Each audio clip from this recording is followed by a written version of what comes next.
fabulously entertaining players in their own right, and Zach Shepherd is going to get us started in the last 16, just as he did a little while ago in group number 1.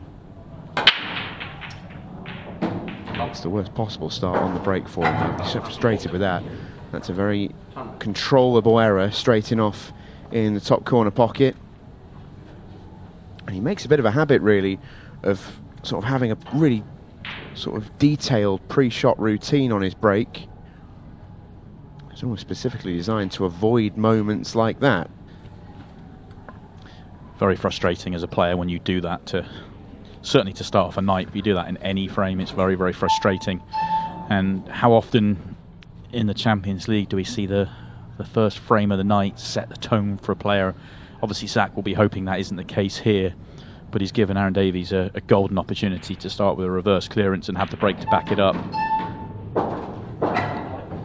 Tried to make both there on purpose. Only real shot he needs to get right, if he's going that way round, would be to land on the red to bottom right, the one that's directly right of the 8 ball. If he lands on that one, he's going to have to be straight in on it, and that obviously gets him onto the one below the 8 ball, because you just follow it through. So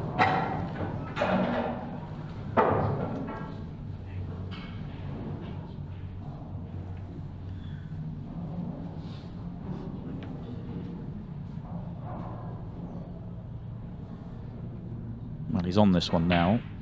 Thought he might leave it for the last 2.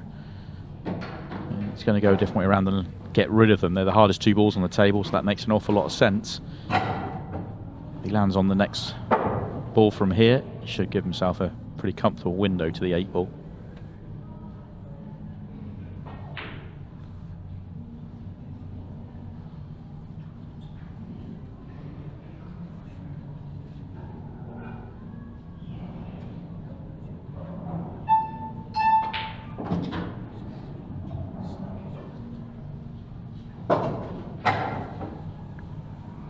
The thing with this is that the red is below the centre pocket, so playing for it into the centre pocket, if you leave the cue ball, say, middle of the table, you're going to be a touch high on it, therefore you're coming underneath the 8 ball, and I don't think it goes to either centre pocket.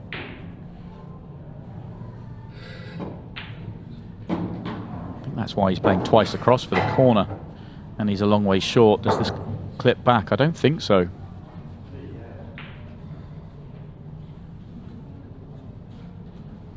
I think when he made the decision to come down and take the 2 at the bottom, I think he was originally thinking if he lands straight, he can get on left centre to get on the 1 at the top of the table, being his last ball, because it connects better from the way they're laid out to the 8 ball. And that's so thin he missed it. So Aaron gets himself in a mess in the opening frame of the night.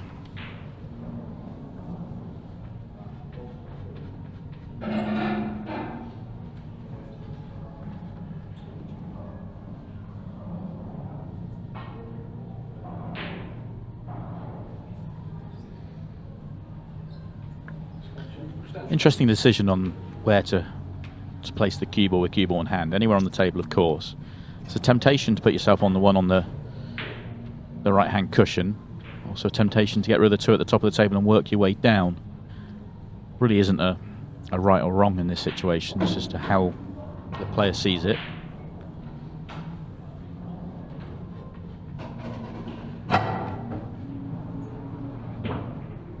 The reason I'm not worried about the one on the right cushion is simply that you've got the access of the one over the right centre to land perfect. And bottom right corner gets you on the right centre, so it's all sort of laid out nicely here.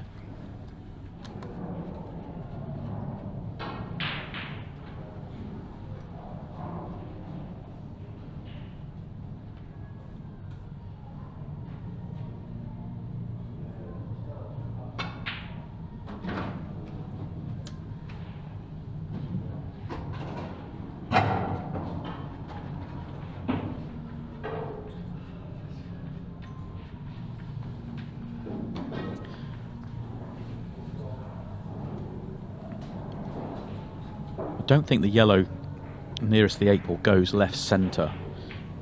It would make life easier if it does. You drop this one in, then you go left centre and you're away. But if it doesn't, just has to put a bit more into this shot, but still very comfortable.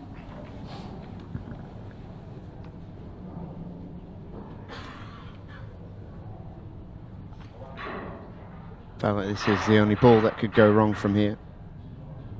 And you could see by that wobble, that was why.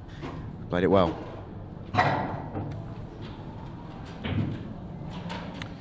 Just got another shot to play, mind. Yeah, I think he always played for this yellow top left.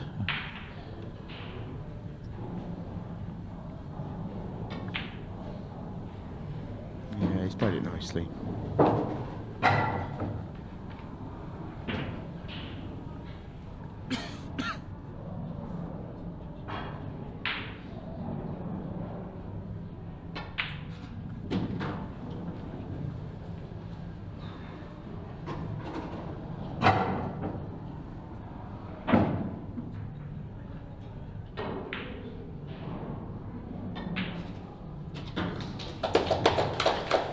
Never really in doubt, but it's still nice to get that open table just to let the Q arm get going, get into the night with a nice counter.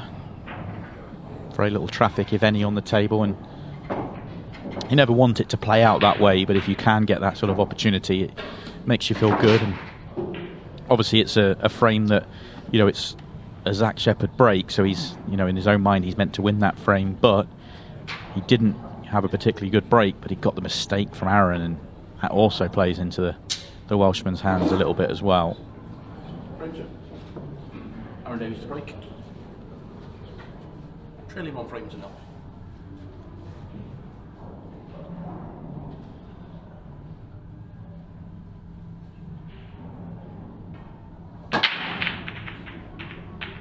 Eight ball.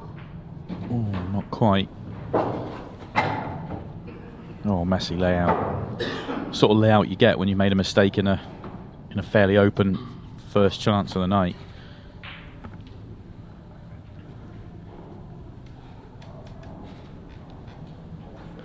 Yeah, this is not what you want. Yellow's his only real chance here. Tricky first shot. Yeah, has to go yellows. It's not come out ideally, I wouldn't suggest. Yeah, the reason that was a tricky first shot wasn't the plant, wasn't making the ball. It was how was it going to leave afterwards, and it has come out badly. Those two balls now don't plant unless it sort of double kisses in off the jaw. So he's got problems in a few areas of the table. It'll probably slow him down. Yeah, it's a nice little loss of turn shot. That was his biggest problem, actually, before he played his first shot up to the top right, was that yellow at the bottom of the table. Didn't have an obvious pocket with the red in the way.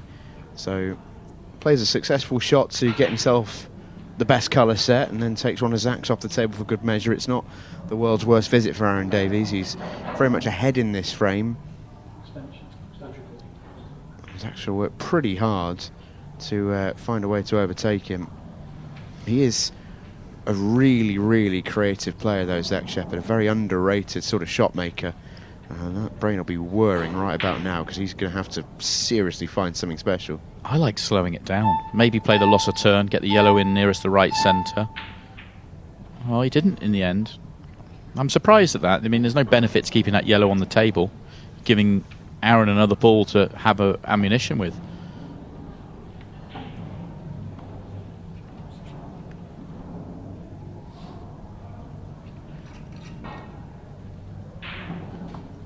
Was Zach trying to make that in a creative way? Because that exact same thought. I think he was. Just because of the way he walked back to the table, walked back to his chair. Yeah, he must have looked at those two yellows at the top and felt that what's just happened was available.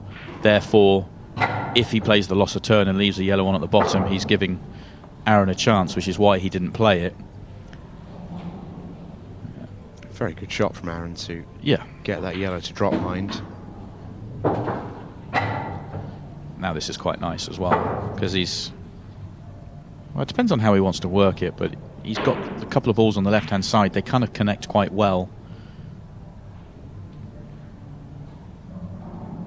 Might want to leave the yellow nearest the bottom right-hand corner to reconnect to the 8 ball. Depends how he sees it. If he lands straight in top left, I think he'd be pretty happy, but he's not.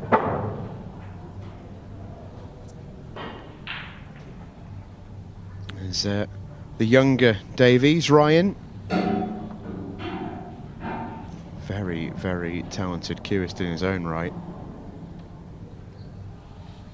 Aaron tempted by the double. He could go top left if he could screw into the yellow on the left-hand side, or he could just pot the one on the left-hand side straight. Oh, it's a poor miss. Playing that with a lot of side. I think he was playing up for the double, because I don't think you'd want to leave the yellow down the cushion as your last ball, because then you've got to force it in to get back above the 8 ball. He might have been playing that way, but I don't think that would have been the plan. I think he had better options.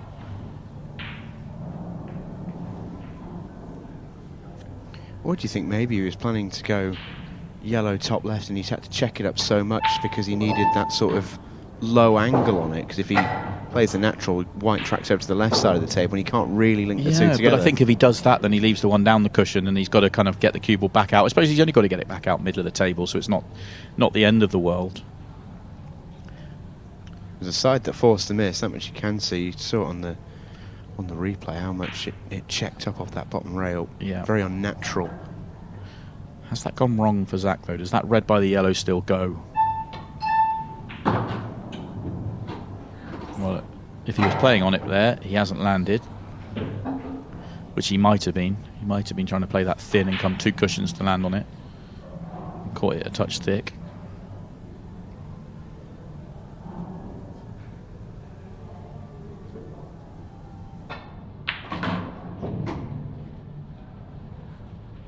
If that red didn't go, he'd have tried to move it there. So the red must go comfortably enough. It's now just landing on it.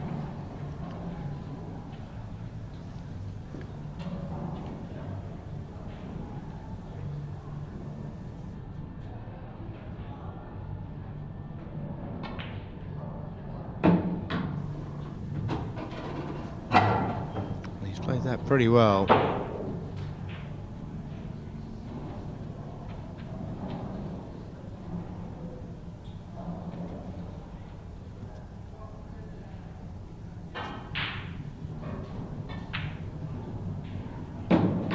Lovely.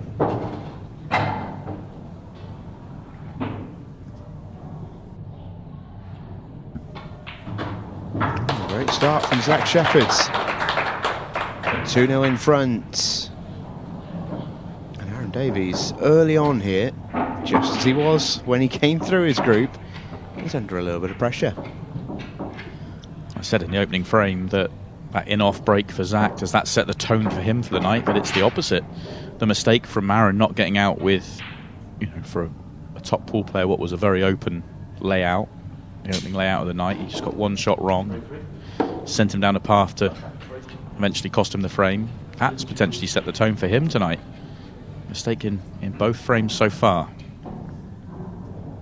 Yeah, that's what I was saying about Zach's sort of pre-break routine. It's so deliberate to find the spot on the table that he likes. It would have annoyed him so much to have scratched into the top corner pocket. That's a bit more like it. 8 ball's close. 8 ball's really close. As you can hear.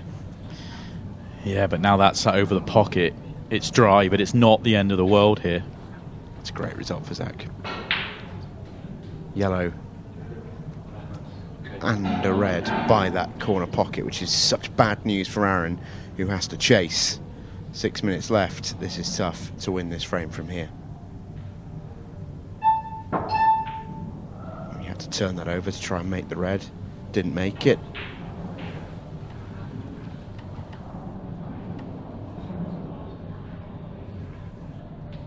Has he left just a touch of angle to play the red to left centre? It looks like he's got half a turn of angle, so he might be able to dink it in and pull back for the red at the top of the table. Or is he just going to dink it for the one it's next to, but needs to leave a low angle? He'd love to do it off the first shot, not the second, just because it gives you another ball to get back down the table with. But obviously with reds there is only one problem ball. And he didn't have enough angle to get up the table there. That was obvious the way he played that one.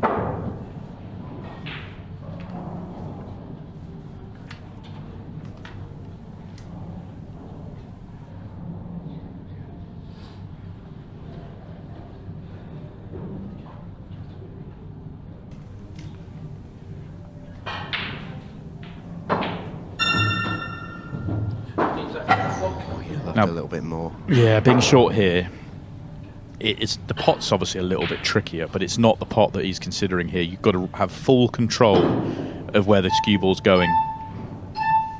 15-second shot clock, no extension, and he felt like he couldn't be sure, and that's quite a cute little shot, actually. Good way of wording it as well. He wasn't sure, so he didn't want to risk anything. Didn't want to give a frame away by making a mistake on that decision. Oh, that's a clever shot from Aaron. Really clever shot. Great. You can almost feel like Aaron's been thinking about that shot, sat in his chair. He's arrived at that conclusion so quickly. I think he'd thought that was a possibility. Touch fortunate this time for Zach to put that yellow safe. It's not terribly safe though.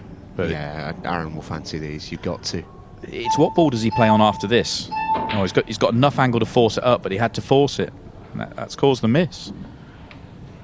Yeah, whereas hasn't settled yet as Aaron. If that yellow hadn't have gone safe by the red, he plays a one over right centre and he's away.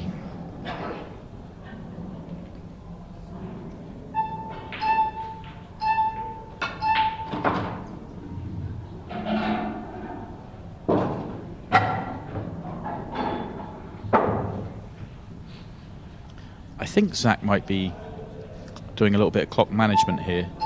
He's gambling because he's going to pot the open balls, the red on the right hand side. Oh, he's not going to pot the one at the top there, but that was what he was doing. Obviously he was going to try and move that red, but he was trying to do everything slowly, and it was a high risk strategy.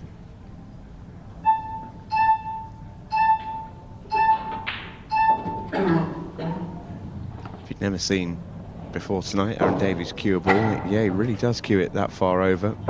It is one of the more unique cue actions you'll ever see, and ordinarily he's an absolutely fabulous cueist, but he is struggling out there tonight in this match. It's a very small sample size. It's what we mentioned earlier about how you don't need much to go wrong for it to go really, really wrong, or feel like it's going really wrong. Combination of making a few mistakes and feeling like nothing's going for you, although that's fabulous. How's your recovery? What a shot. Well, if Aaron Davies is to complete a comeback and steal something from this match, it will be that moment that he'll look back on. Still work to do. Still work to do. Yeah, this is delicate. This is very delicate.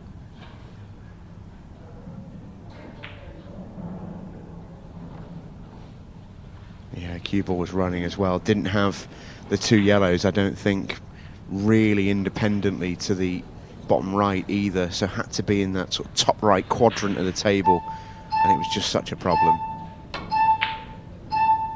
No time foul from Zach. He played it knowing he wasn't leaving anything on, but he was still a mile away from that. Question whether he even played the pot, he was so far away. But why wouldn't you? Oh, that's clever. It's a massive risk, but it's paid off. He's played the two yellows to screw into the one over the hole. Could have come out a lot kinder than this. Yeah, couldn't it just? It also could have knocked the 8 ball in as well, so beggars can't be choosing and all that. Oh, Aaron. What a double.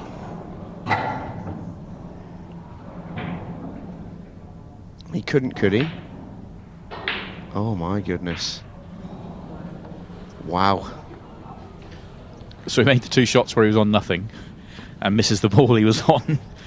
Stupid game. Yeah, it feels like the shots Aaron, you'd fancy Aaron for, he's struggling with. And then when the pressure's off and he's got to pull out a big one, in it flies. Strange match from the cyborg. Zach Shepherd is going to rather stumble over the line here, but his good work was done early. Aaron has not been at his best, no question about it, but this match is over. Shaking the hands from the cyborg, Zach Shepherd gets the job done and starts his campaign to be a member of the Final Four with a win over the recent Pro Series champion John Chambers and Oli Bale coming up next.